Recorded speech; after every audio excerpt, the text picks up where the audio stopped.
Tonight, we're delighted to welcome to the center one of our past favorite visitors who's come back to see us again, scholar Patrick Deneen, for his lecture, Remaking the American Polity. Professor Deneen is a professor of political science at the University of Notre Dame, where he holds the David A. Pahigian Memorial Chair of Constitutional Studies. His teaching and writing interests focus on the history of political thought, American political thought, liberalism, conservatism, and constitutionalism. His books include 3 edited volumes on democracy and 5 books, including such groundbreaking works as Why Liberalism Failed and Regime Change. He has been translated into more than 24 languages and has been awarded research fellowships from Princeton University, the Earhart Foundation, the Institute for Advanced Study at the University of Virginia, and more. He has delivered invited lectures all over the world. It is our great pleasure to host Patrick for a second time tonight for what I'm sure will be a fascinating discussion. Please join me in welcoming Patrick Deneen. Thanks so much, Patrick. Thank you so very much. Thanks first to Josh for shepherding this evening. And in absentia, also let me thank Anwar Majid, who initially invited me back. Apparently, it wasn't enough punishment to have me here once. And I regret that he's on sabbatical, so I won't be seeing him, but he's done just a tremendous job with this program, and I think he's left it in able hands for this current year. Let me, I guess, just jump in as to hopefully not keep people here too long, because it's a beautiful evening, beautiful day. The first thing, I guess, to say is the title was assigned by Anwar, and many of you might be here in some ways under false pretenses, because this is not specifically a talk about the American polity in the way that we might typically think of it. It's in some ways, I want to make something of a rather outrageous suggestion, which many of us are concerned about the state of our politics, about our institutions, the trust in our institutions, about our elections, the trust in our elections, our candidates, how our candidates are selected. We could go on. And I want to suggest that those are the easy, that's the low-hanging fruit. Those are the easy things to address. And I'm not saying they're easy, but they're easier than addressing what I see as the deeper problem, which is in some ways, the very essence or nature of the American political order, in which the nature of the American political order in many ways is one that we recognize and we celebrate. But in keeping with a very classical and ancient tradition going all the way back to the founders of the humanities, Plato, Aristotle, figures like Cicero, Polybius, Thomas Aquinas, and all the way up to Alexis de Tocqueville, whom I'll talk about a little bit tonight. It's contractually required I have to talk about Tocqueville, who after all talked about New England quite a bit. All of these thinkers recognize that every political order, even good political orders in some senses, contain the seeds of their own self-destruction.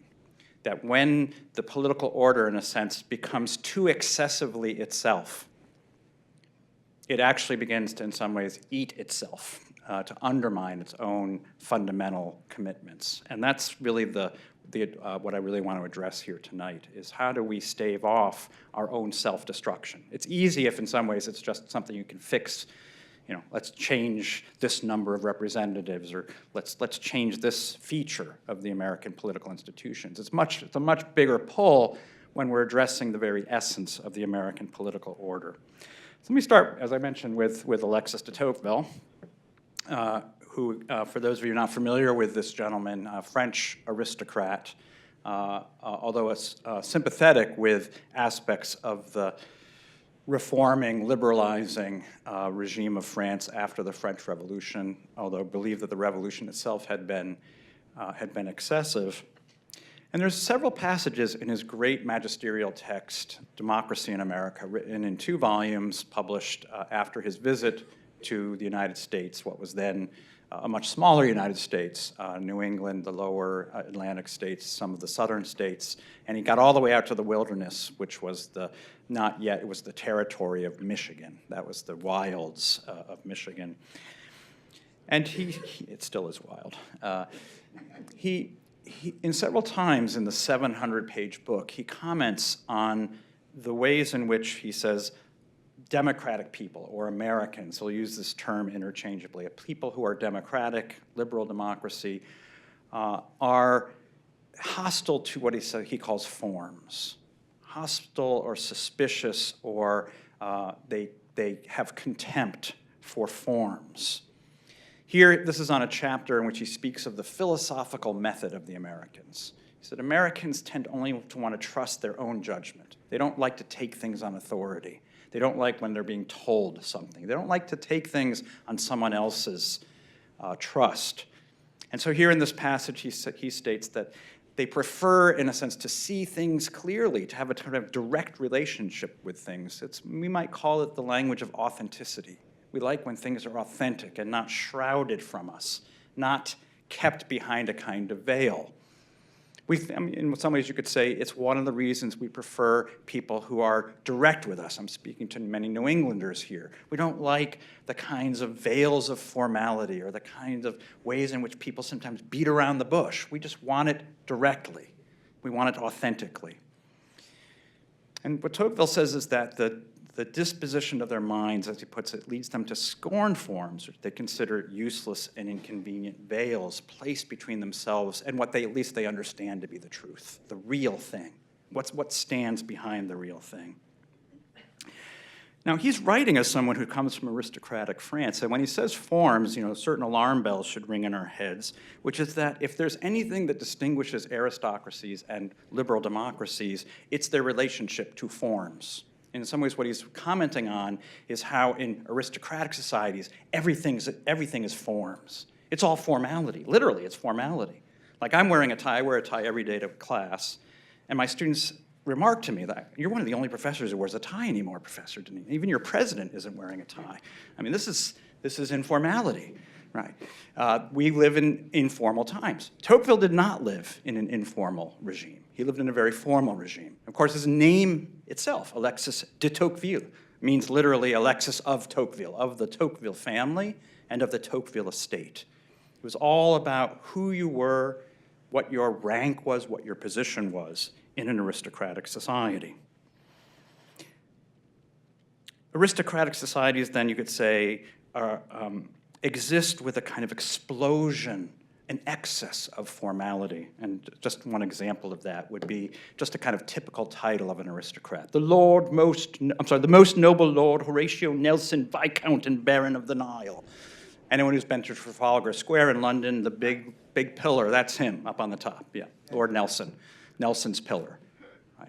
One of the great heroes of the British naval tradition. But notice, not only does he, of course, enjoy this very formal title, but you can tell a lot about him if you know the world from which he comes from. You could tell his rank based on, his epaulettes and his insignia. You can see how many battles he's won, and you could say this is still kind of a tradition, not just a kind of a tradition. It's still a tradition in our own military, where rank and position and status is a reflection of that kind of formality of an aristocratic age.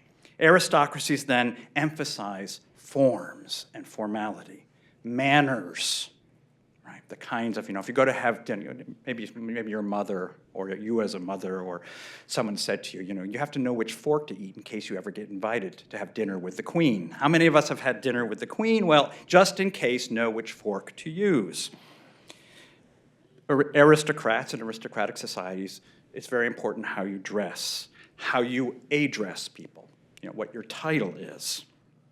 Of course, formality is reflected in the politics as well. One's rank and one's status in an aristocratic society is based upon the formality of your position and the forms that define it. And you could even say this is reflected in the way in which one would worship. You would have very formal liturgies. I'm a Roman Catholic, and those of you familiar with the old liturgy, back when it was bells and smells much more, as they say, and in Latin, and in which the priest would have his back to the congregation, and secret and magic was done up at the altar. That's a reflection of a kind of aristocratic age's kind of liturgy. And now today, we're much more likely to have informal or a more informal kind of liturgy. At various points in Democracy in America, Tocqueville acknowledges is aristocracies and aristocrats, they use and deploy and embrace forms to excess. It's too much. They create forms where none should exist. Right? They create distinctions where none should exist. Forms separate. Here's a good form, and I'm glad it's here because otherwise my papers would be wet. Forms separate. They distinguish. They divide. The forms of an aristocracy distinguish those who are highly ranked and those who are low ranked.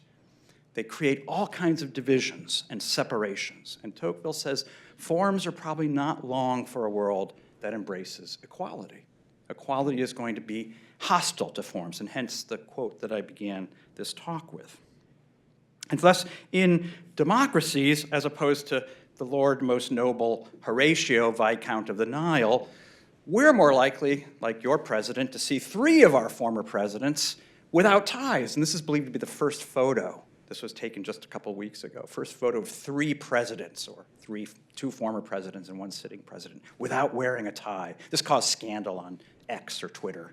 Everyone was commenting, I can't believe our presidents no longer wear ties. Right. Notice, we can tell which is an aristocratic age. Right? Which one would you guess is an aristocratic age? The most powerful men in the world, all hanging out with their open collars. Democracies, liberalism, prizing equality, tends toward informality. We tend to despise or reject forms. We prefer informality in manners. It began as sort of informal Fridays, and now it's informal every day of the week. We prefer not to have sophisticated and complicated forms of address. Right? Mr. and Ms. or Ms. Mrs. are kind of dropping out. At Notre Dame, the priests still go by Father, but it's not Father O'Malley and Father, McPherson. It's Father Bob and Father Pete and Father Tim. It's not even Father Peter, it's Father Pete. We want them to be our equals. We don't like these titles that separate us. We prefer, of course, to eat informally.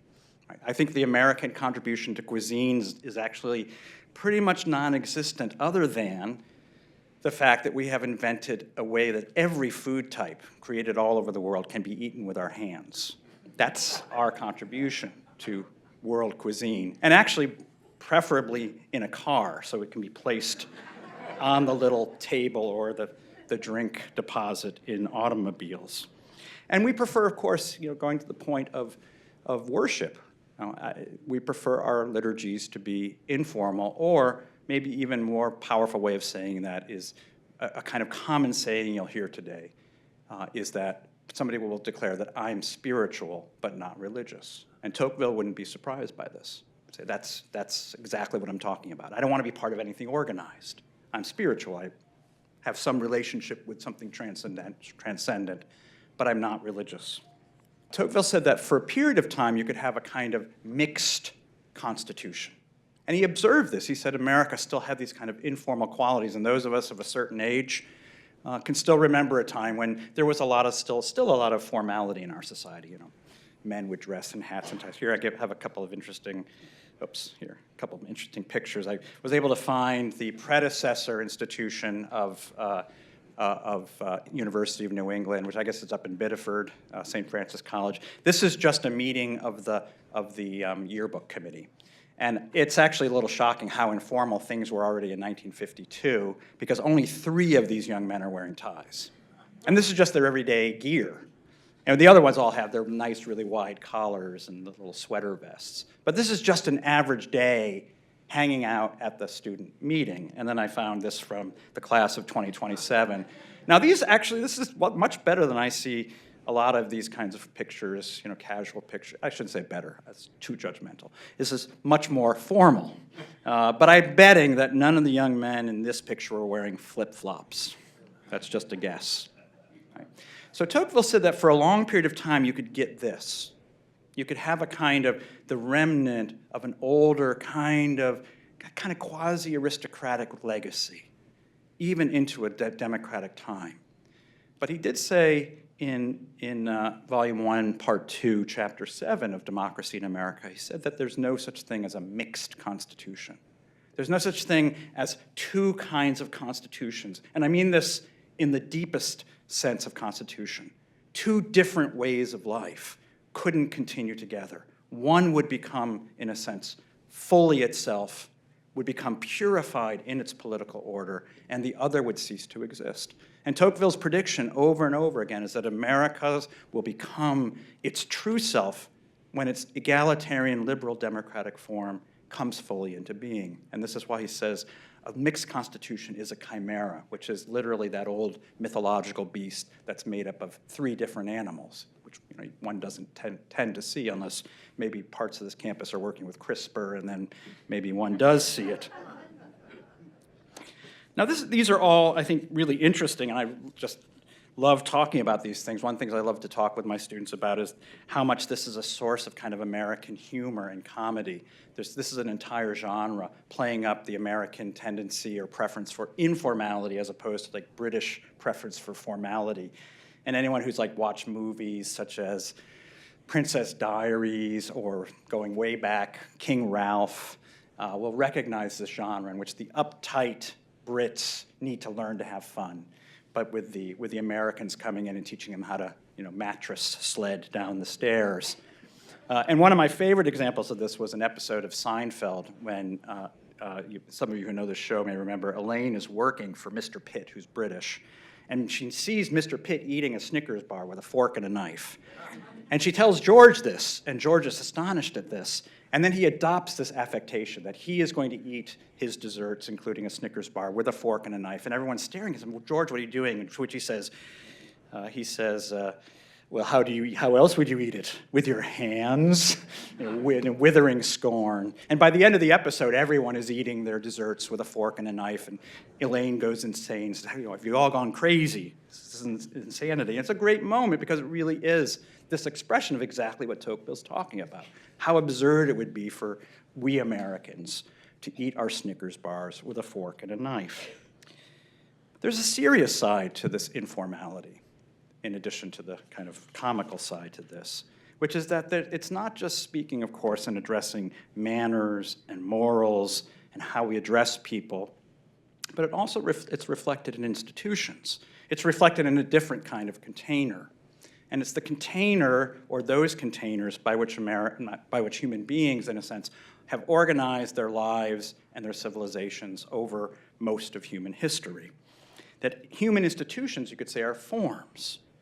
And these forms range from everything from the family, to the community, to the nation, and of course I've mentioned to religion, to the divine, and our understanding of the divine. And these containers are also, in a liberal democracy, likely to become suspect, or at least there will be the desire to make them more informal, to make their divisions and their divides and their walls and the containers less separated and less likely to separate us from others. This informality in this domain was really brought home to me in lots of data about this, but it was brought home to me in a poll that was published just about a year ago. It was last year in the Wall Street Journal. And it revealed what I might dare say, playing on the title of my last book, it revealed a kind of regime change that's happened in America over the last 25 years in just the way that Tocqueville suggested. Or you could say maybe not just regime change, but a kind of regime perfection, if I can put it in that sense, in which I mean perfection, the regime becoming fully itself. The liberal democracy, in this case, reflecting those deeper tendencies that have always been present but never fully realized. So regime realization.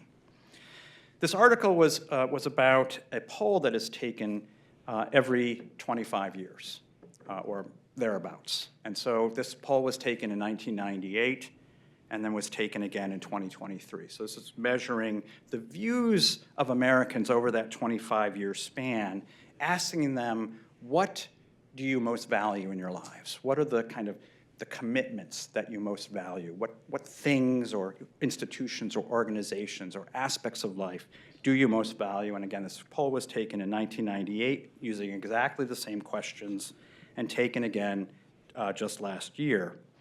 And what it reported was, on the issues of patriotism, religion, having children, shorthand maybe family, community involvement, and money was a dramatic shift in the last 25 years, an absolutely dramatic shift in which anything you might describe as a kind of association or something to which we belong, something which we are members of, has declined, and declined rather stunningly over that 25 years. And the only aspect of our lives, at least that was being measured here, that increased in importance to us was money. And interestingly, they did break down this. They didn't break this poll down as much as I would have liked to have seen. I would like to have seen regions and religions and lots of things. But they did break it down by Republican and Democrat. And it's interesting because Republicans tended to rank, you might not be surprised, they ranked patriotism and religion and children, family, higher. Democrats ranked community higher, but they were equal on money. So that result reflects one of those few bipartisan agreements. They both like money. This, I think, is kind of, again, Tocqueville would not be surprised. He would not be surprised by the transformation of these forms and the way in which these forms have decreased.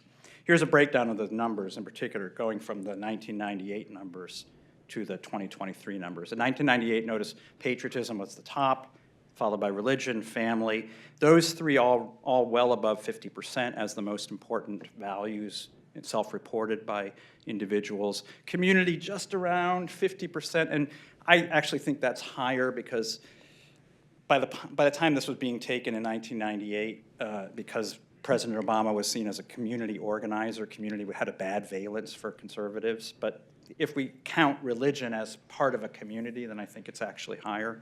And 31% in 1998 for money. Notice the difference then. In 2023, all of these below 50%, so there's a real commitment problem altogether. But a dramatic change, and you can see the differences here with patriotism falling the most, and then family falling second the most, religion, community, and the only one gaining by 12% was a stated value or commitment to money.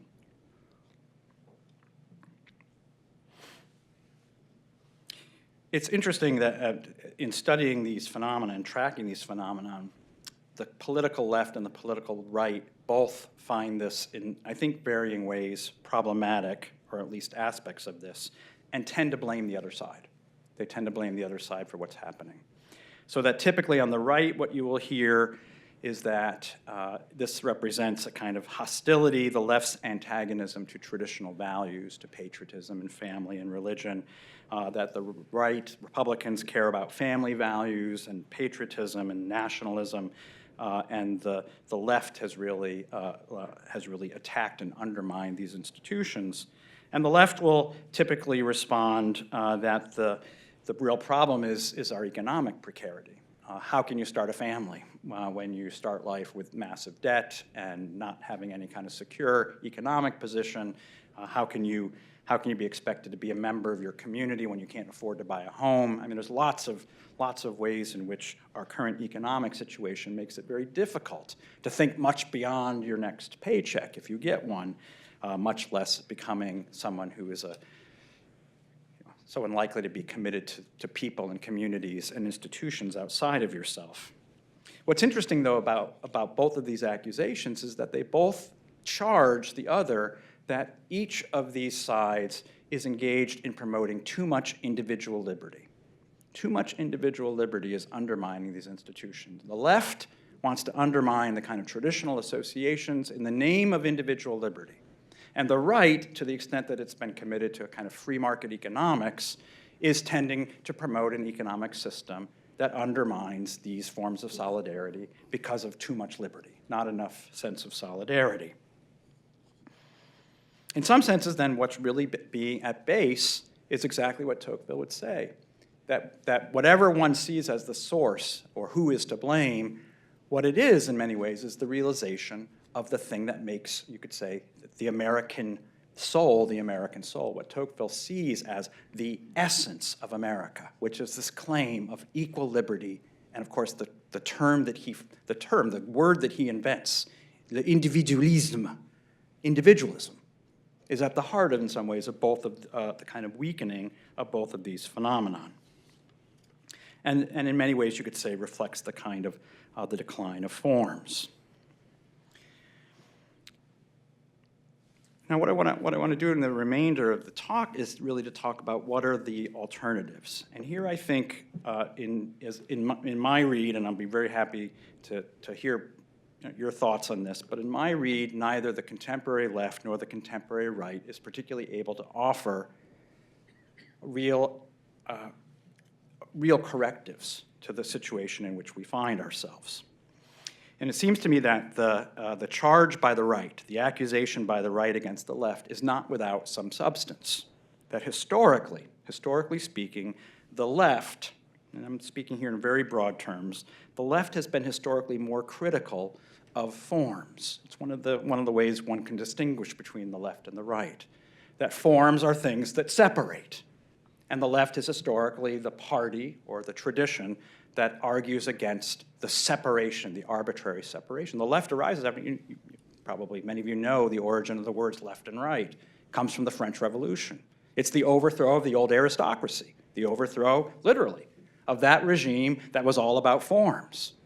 And so that the left historically was hostile to what it saw as arbitrary forms, the arbitrary separation of classes, of peoples, distinguishing peoples from each other.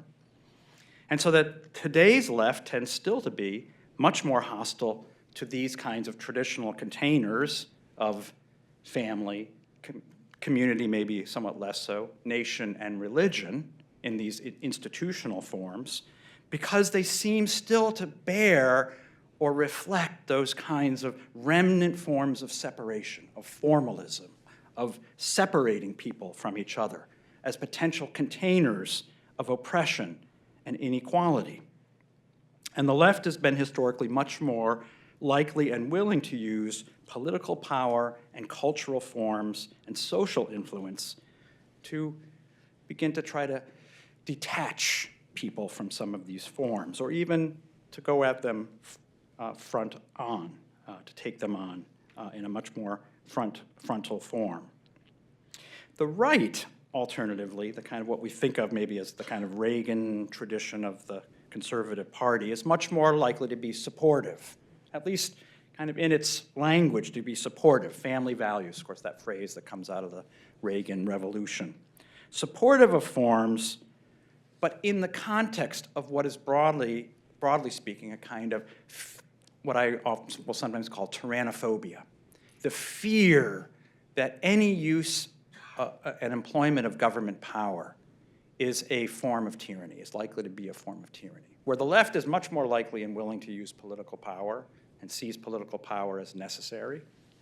The right is always terrified of political power in the belief that any use of political power reflects a kind of potential tyranny. The position then of the kind of, let's say, the broadly con-inc world, the conservative incorporated, the kind of heritage foundations and AEI positions and the many people like Federalist Society, is a kind of laissez-faire position all the way down.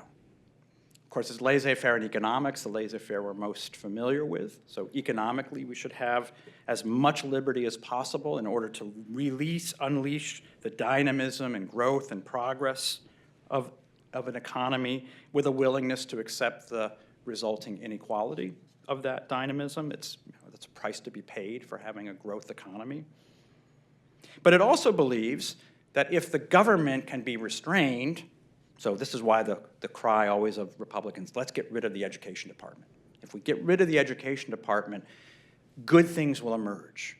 Right? Good things will emerge from the bottom up. There will be no more top-down oppression of what the parents and the communities want to do in their schools. And what will be the result of getting rid of government? Dynamic economy, and all of these institutions will spring up like mushrooms. They will be restored to health because their only reason that they're declining is because the left is suppressing them by the use of their nefarious political power, social power, cultural influence. Why Walt Disney and the Disney Corporation is not very popular these days on the right, because it's seen as one of the cultural arms of undoing the authority of the family. So government is in some ways seen as this kind of unnatural force, and these institutions are seen as natural. These will emerge naturally once we lift the oppression. Now, the position that I'm increasingly drawn to is a kind of, that there needs to be in some ways, I guess I would say, a shift or a change, the title of our talk, a remaking of the American political order, and one that sees both the left and the right as deep and profound, as in deep and profound ways having undermined these various institutions that it seems to me are essential for human flourishing and the flourishing of a political order. And that there needs to be a kind of positive role seen for the place of government and public policy in shoring up these institutions. So I accept neither the left's position of saying that these institutions are antiquated or outdated or need to be overcome or overthrown or weakened, but nor do I accept the kind of conservative position of which the argument tends to be, lift the government and all good things will happen. So instead what I would want to propose is, I'm going to skip, I have a whole bunch of slides to show and prove that we are becoming less likely to be religious, bound to family. I can show you this one, that's kind of interesting. This came out yesterday, or 3 days ago. This is the total fertility rate in the United States. This was reported in the Wall Street Journal on April 25th, so 4 days ago. And so we're well below replacement rates. You can see the baby boom. I'm the last year of the baby boom, 64, and you can see where the birth rates have gone since then. We're at the lowest level ever in American history. We're well below replacement rate now. So family, and in all these slides, if I spent time lingering on them, but I don't want to take all your evening here, all these slides basically are kind of basically through social science and analysis showing that all of these institutions are weakening. So bowling leagues, all the declines of neighborliness, declines of patriotism, declines of religion. So I want to conclude by just running very quickly through ways in which I think the contemporary left, the contemporary right, and what I want to propose is a kind of post-liberal, post-left, post-right liberalism way of seeing these institutions might look.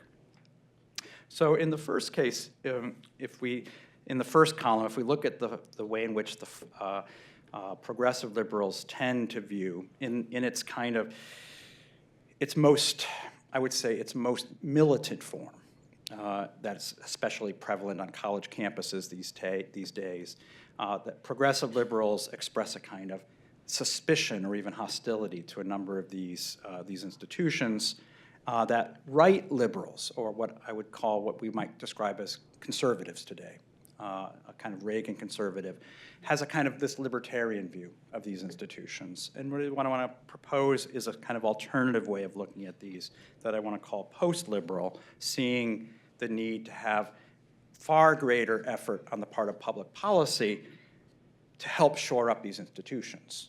Right, the ways in which we can begin to think and use public policy to shore up these institutions and not simply rely upon laissez-faire. So in the first instance, I think there's, on the political left today, again, I would say that there's probably a lot of variations among people on the left, but a kind of dominant strain of thinking, and again, here especially in the academic world, academic things tend to filter down into the real world, as Andrew Sullivan once said about some of the more, today more controversial things like DEI and critical race theory. He wrote an article a few years ago saying, we all live on campus now. So if we watch what's happening on campuses, especially in the last couple of days or weeks, expect this soon in your backyard. That you see on college campuses today a kind of suspicion of the traditional family. It's not that it's wrong, but it's seen as a kind of very narrow and a very, it's likely to be a kind of container of traditionalism, as opposed to a form that can be formed and reformed, more plastic in its nature. I think on the matter of community here, I think broadly on the political left, there's a lot more sympathy to the idea of local communities. I mean, there's a lot of support for things like farm markets and more local forms of economics. But at the same time, there's still a very deep and residual suspicion for what's seen as parochial. So farmers markets are okay if you're in a nice, kind of New England like Portland, I assume, farmer market's okay. If you're in, parts of northern Maine or Alabama or, where I live in Indiana, local communities, they're a little bit more suspect. They're parochial. They tend to be, what President Obama once described as people who cling to their guns and their Bibles. They're people who are much more traditional in how they see things. And so there's ways of viewing localism through various kinds of lenses. So there's a tendency on the left to say localism is good as long as everyone in the local community is kind of sufficiently enlightened and no longer parochial and backward looking. But there is a tendency on the political left toward the desire or ambition of localism to occur within an increasingly more global political form. And the EU is a good example of this, right? The effort to move away from national ways of seeing oneself and identifying oneself, and increasingly international. It's been a part of the left for many decades, certainly following World War I and World War II. Of course, this is combined with a deep and pervasive sense of anti-nationalism. Of course, in the last few years, following Brexit and the rise of Donald Trump and the associated fears of kind of Christian nationalism or white Christian nationalism or white nationalism, deep and pervasive suspicion toward nationalism going all the way back to World War II. It's, of course, interesting to remember that community and the suspicion toward local community, was actually the source of what was originally the progressive embrace of the nation. So figures in the early progressive movement, like John Dewey, a native of Vermont, or Herbert Crowley, or Woodrow Wilson, or Teddy Roosevelt. Teddy Roosevelt wrote a book called The New Nationalism. That nationalism was seen as the appropriately large container, the large form that would extract us from more narrow kinds of parochialism of community, so that we would no longer think of ourselves primarily as people who if people asked you, how would you identify? People would say, I'm a Mainer, or I'm a Hoosier. That we would identify rather as Americans, right? And that our primary identification would be national. Well, today there's a suspicion on the political left, progressives, of the nation as too parochial. And we need to think more globally. And hence, you can't just have a humanities center, you have to have a global humanities center. Right? It's not enough to be human, you have to be globally human. That's very important. I think it really is a reflection of college campuses. We don't have programs generally in localism. Like in South Bend, we don't have a program in, let's go see the Amish. No, we got to send our students to London and to Rome, where they can see people who are really different, not the Amish who are 5 miles away. That would be too familiar to them. Right. Okay, and of course, I think I probably don't have to stress too much the tendency to prefer a more secular understanding of the world that one sees typically on the left. Not everyone, but more typically. Well, let me turn to the response by the kind of standard conservative case, which again, as I suggested, tends to be more libertarian in its understanding. Just leave us alone. Let us get government out of the picture and let us have our institutions. Here, as one sees, it tends to be a position that's contrary to the progressive position. So it opposes the progressive position. It seeks to want to say, get out of my life, get out of my face, let me do what I want to do. And so, for example, this first one, I think this is how Glenn Youngkin wins the Virginia race in 2020, was by pressing the case that, the schools want to undermine the family. They want to undermine how we're teaching our kids about gender and so forth. They want to promote trans and DEI and radical sexual teaching. Let us have our rights to do, parental rights should trump any kind of effort to undermine the family. So the kind of Republican, kind of standard Republican position tends to be, let families do what families want to do. Let's get the books we don't like out of the school libraries.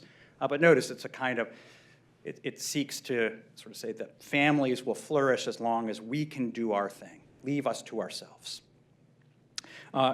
In response to community, well, here, Again, while you might occasionally get some lip service about, the virtues and values of local communities, school boards, and so forth, there's probably been no force in the world that's been more difficult and challenging for local communities than the global markets, than globalization, which was, of course, both pushed by the left and the right, but was especially a project of the political right for a long time. The free market wasn't free unless it was unshackled from the nation, unless it became a global market.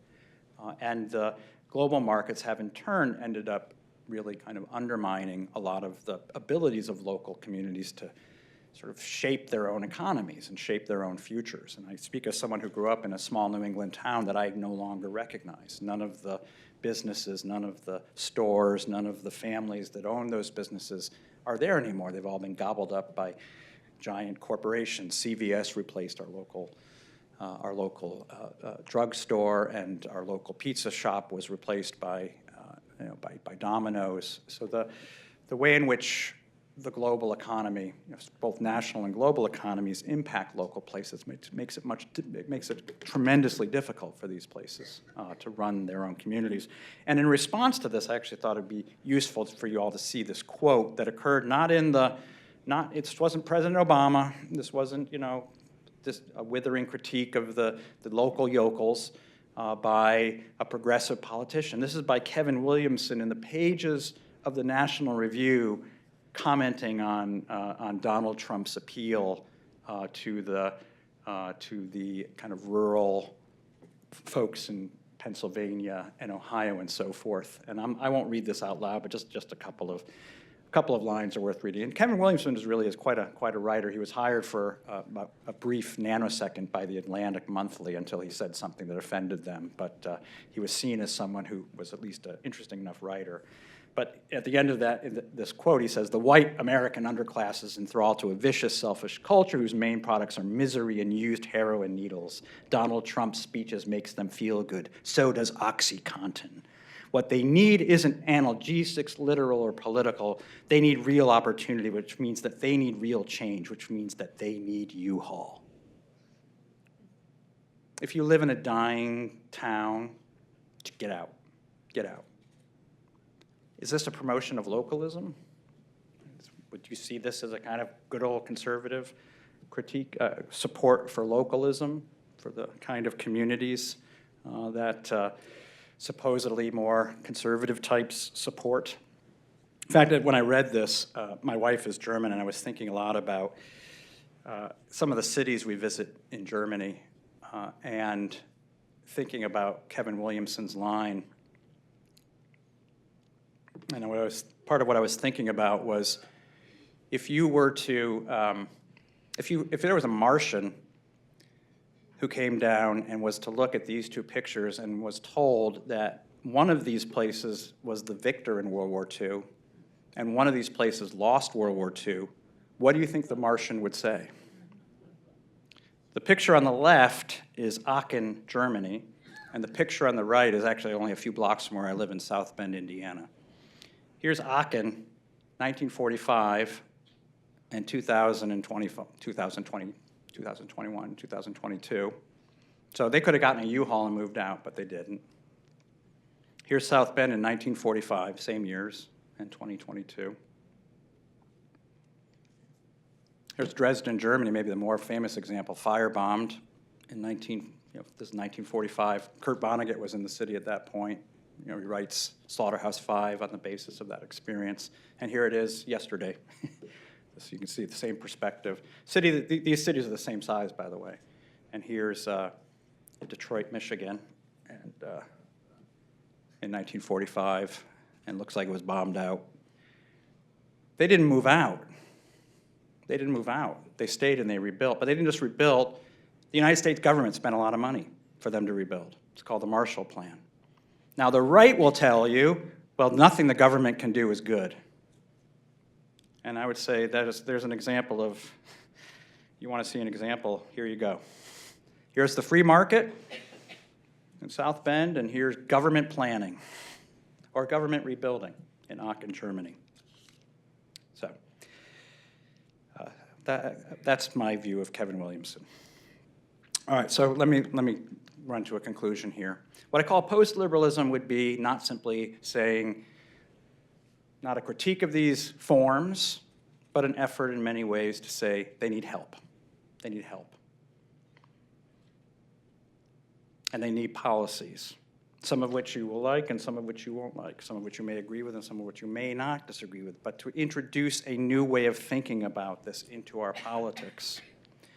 I think we need, among other things, we need pro-family policies in this country. And this, of course, here I think actually the left has done a much better job at this than the right, but the left's job of this has been, let's make it possible for both parents to be able to get a job. Let's have parents be able to put their kids into childcare. So let's have childcare support for both parents. It's a policy that I think reflects this idea that, reflects the assumption that most people want to get away from their kids. Most people want to be out of the house. And in fact, I think that's not generally the case. It's the case, especially among the better educated and those with better jobs, but it's not necessarily the case among those who are working for minimum wage or not working for very much at the Target cash register. They might, the mom or dad might like to be home at least part-time. So a pro-family policy would in some ways be a pro-choice policy in the following sense. It would give you the option. If you want to put your kids into daycare, put your kids into daycare. If the mom or the dad wants to spend some time at home, one or the other or both, they can do so. But give them the opportunity to do so. There's lots of ways we could begin to think about pro-family policies that would be supportive of families, beginning from helping our young people get into a house and taking some of the fantastic wealth of the nation to help them do this, to things like, well, what's considered to be the despotism of Europe today, Hungary. They have, among other things, a tax credit for minivans. I realize that's despotic, but a tax credit for minivans basically says if you have a big enough family that you need to buy a minivan, you're going to get a little bit of help because they're a little bit more expensive than a Kia Sport or whatever the car is. So begin to think about ways that we can create pro-family policies. Subsidiarity is a Catholic term. What it means is that we should value the things that are that are closest to us. And I think in Maine, I don't have to tell you that. You still have town hall meetings. And town hall meetings, the presumption is when you know something that's close to you, you're more likely to care about it. That's where you should make those decisions. That's where you should make the decisions that govern you. But subsidiarity also says that where that decision can't be made, or it's not easy to make that decision, then you need to move to a next higher level of government. And in the case of those pictures I just showed you, places like South Bend, it turns out, need a hand. And places like like Aachen and like Dresden, they needed a hand. And so what can we do, again, as a national community to help those places, or as states to help those places? And here again, I think it's necessary to think about how preserving locality isn't just up to the locality, and empowering localities isn't just up to the locality, but it requires a way of seeing this in which the higher authority sometimes needs to help out. And this can be, among other things, by helping small businesses, by helping people who are going to live in those towns and care about those towns and contribute to those towns rather than the giant corporations that are going to suck the money out of those towns. Here in the case of the nation, I think here probably somewhat controversially, maybe not as controversially, it's interesting how now both the left and the right are beginning to gravitate toward more pro-national economics, moving away from the model of globalization at all costs, which means, among other things, helping out our domestic industries where they may need assistance, promoting research and development in areas where we want to excel. President Biden's CHIPS program, I think, is a good example of this, and assisting especially what we now certainly, I think, have come to understand are vital industries in this country after COVID. So the pharmaceutical industry, steel and defense industries, these need to be here.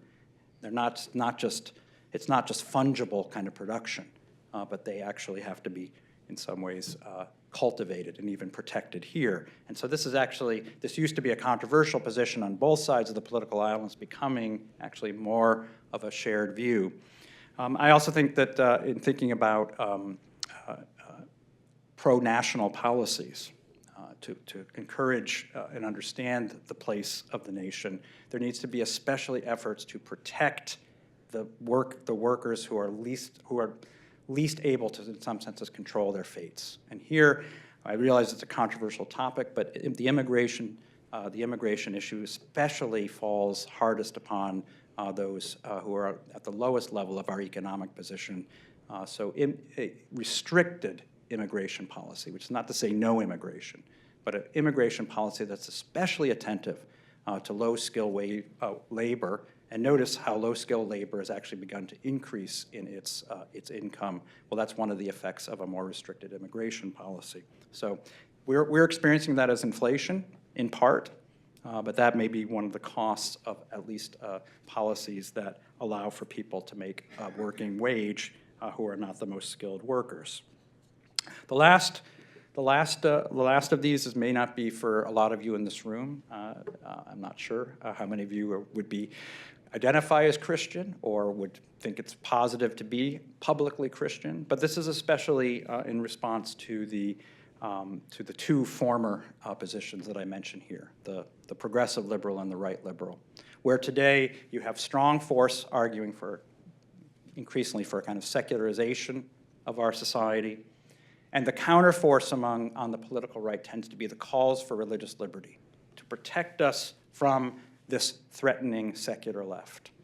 And here I want to actually make an argument and make a pitch for the value and necessity of a more public form of Christianity, recognizing we're a multicultural, multi-faith country, but that, as Tocqueville argued at the beginning of democracy in America, modern democracy arose in the West because of the advance of Christianity.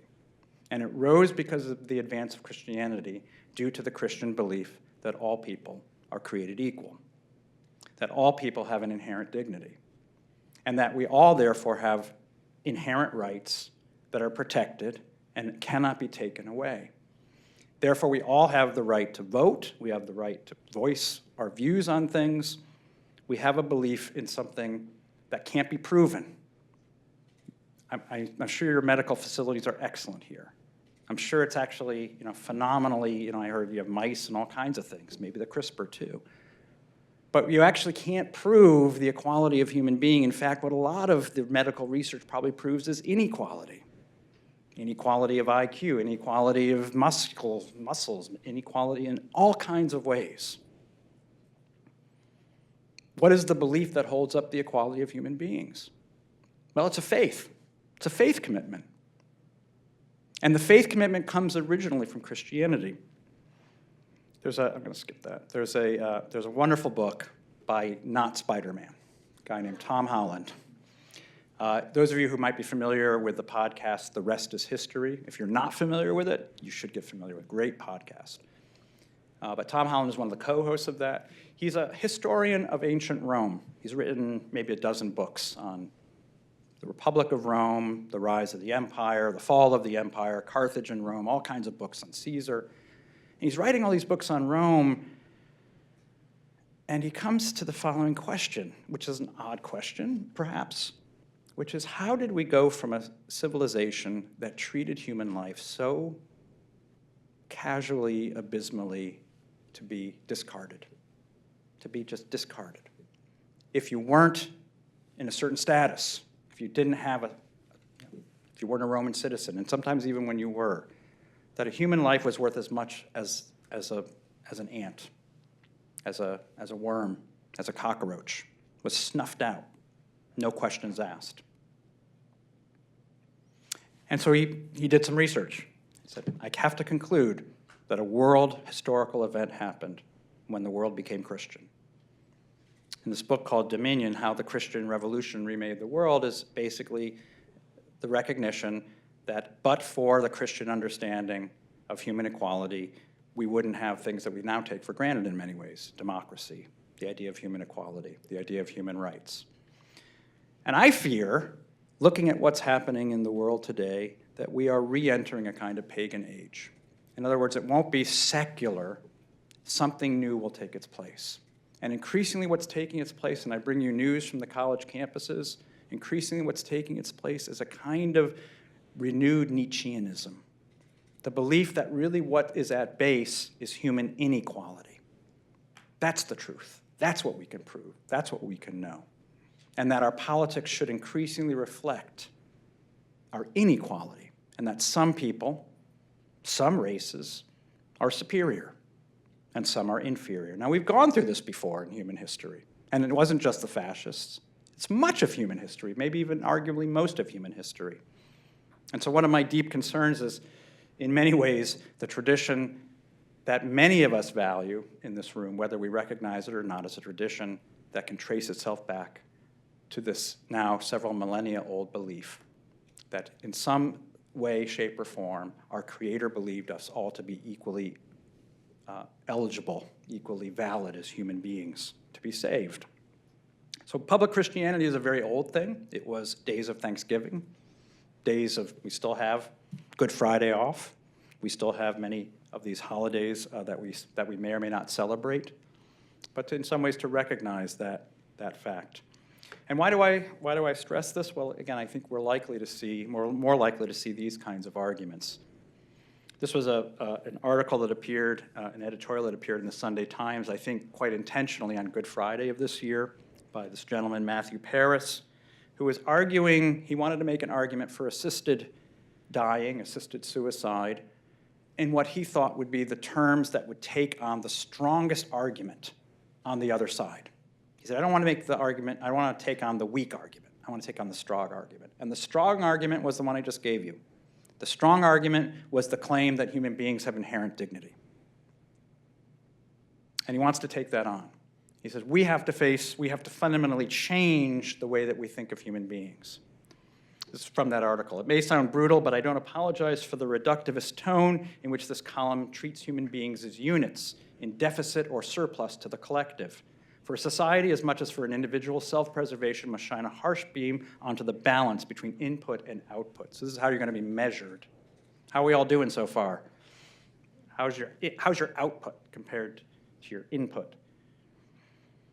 To protect its future, a healthy society must adapt its norms, its cultural taboos, and its moral codes. This does not usually happen by decree, but by a largely unconscious general creep. People begin changing their minds, often unaware of why. And this is what Tom Holland was talking about in his book. You went from a pagan world in which human life is disposable to a world in which suddenly we don't regard human life as disposable, or ought not to.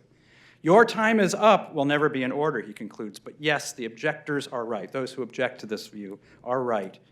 May one day be the kind of unspoken hint that everybody understands. It's time for you to leave. And it's a good thing. So this is in many ways the alternative proposal.